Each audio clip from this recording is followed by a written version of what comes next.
one is actually bigger than the other. And you get two big ones and two smaller ones. So the bigger ones go on the outside and then the little ones go on the inside.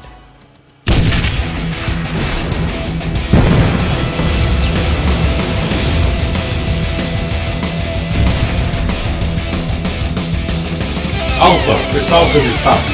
Prepare for him a hard work with attitude.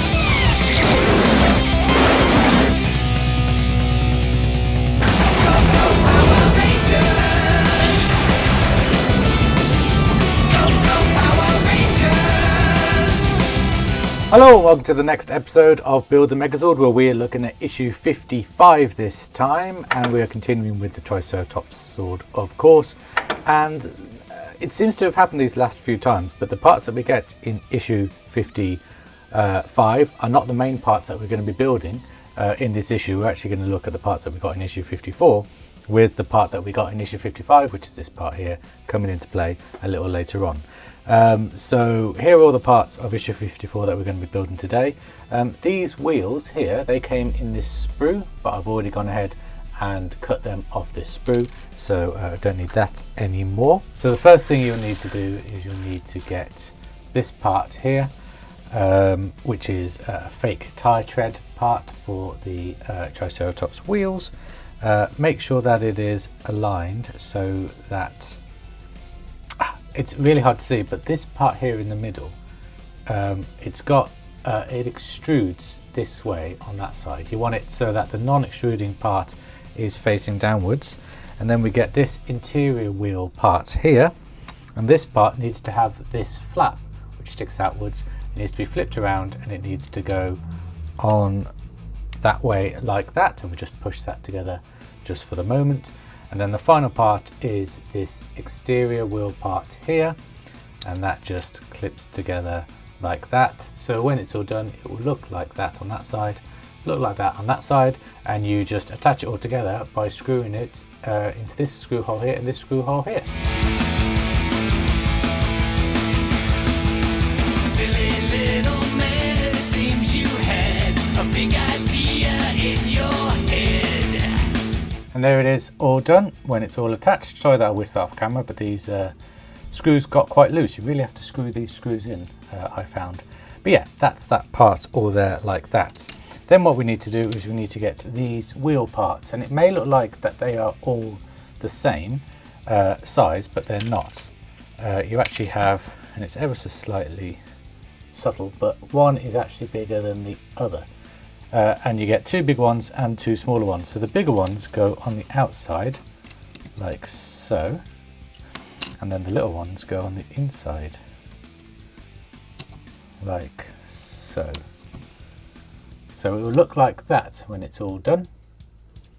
And you really can screw these in if you want to.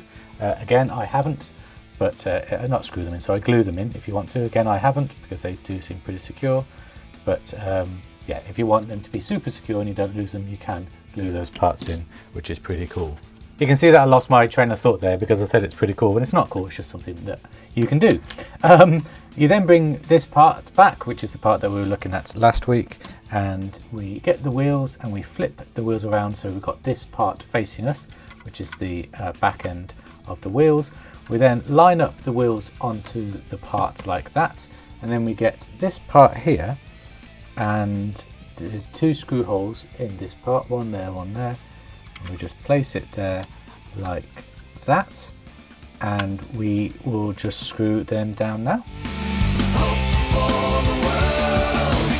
And that was far easier to screw down than the wheels before, and from the outside that is what it will look like, and from the inside that's what it looks like. And then this part here means that this part can extend and retract, so that when we look at it this way, the wheels can extend when it's in Triceratops Zord mode, or they can retract when it's in Megazord mode.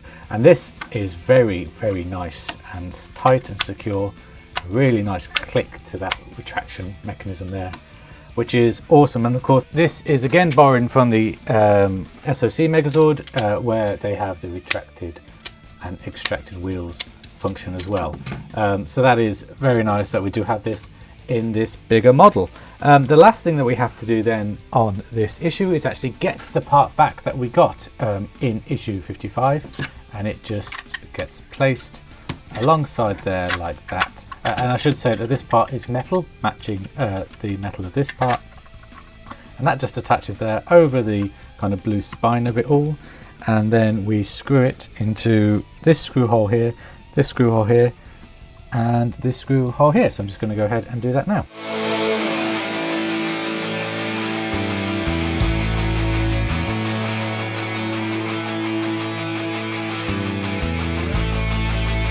And there we go, that is that all attached and secure. Actually, these screws are not fully down.